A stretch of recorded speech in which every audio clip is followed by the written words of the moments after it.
ఈ మొగుడుతో మాట్లాడి వెళ్తావు. విషయం అదేదో నాతోనే చెప్పండి.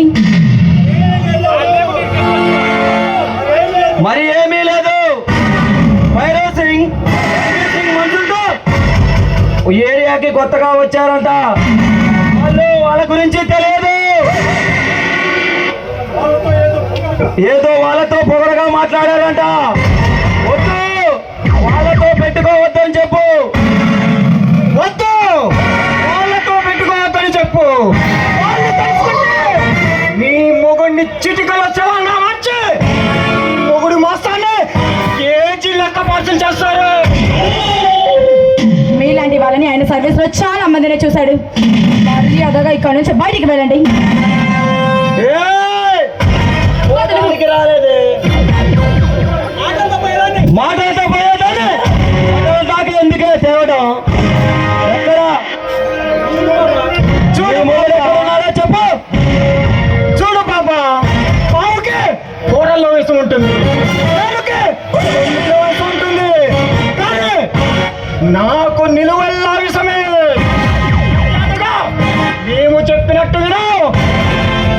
నువ్వు నల్ల తాచుపాము అయితే నీ పడగ మీద శివతాండవం చేసి చితకమాది మరి చంపుతాడు. మంచిగా చెప్తే వినేటట్టు లేదే ఈ పాప. దీన్ని ఏం చేద్దామో నువ్వే చెప్పరా.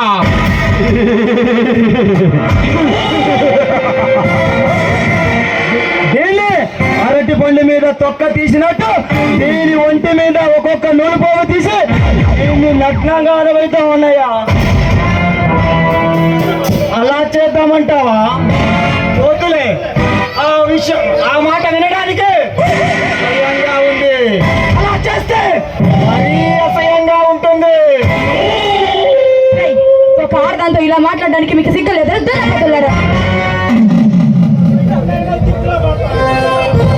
ఎన్ని తిట్టినా పడతాము, కానీ నీ పక్కలో చేర్చుకొని 10 నిమిషాలు మాకు సహకరించు. ఆ పని మేము చేసుకుంటాం. మా వారు వస్తే మిమ్మల్ని ముక్కలుగా నరికి ఏకంగా నరకానికి పంపిస్తారు. చూడు పాప, ఏమని అడిగాడు? ఎంతస్తులు ఏమైనా అడిగారా? లేదే. 10 నిమిషాలు ఈ పక్కలో చోటు అడిగాడు. మాట్లాడటం తప్పు కాదా? మీలాంటి వాళ్ళని నడి రోడ్డు మీద ఉరి తీయాలరా. ఈ సమాజం బాగుపడుతుంది, మాలాంటి ఆడవాళ్ళకి రక్షణ కలుగుతుంది.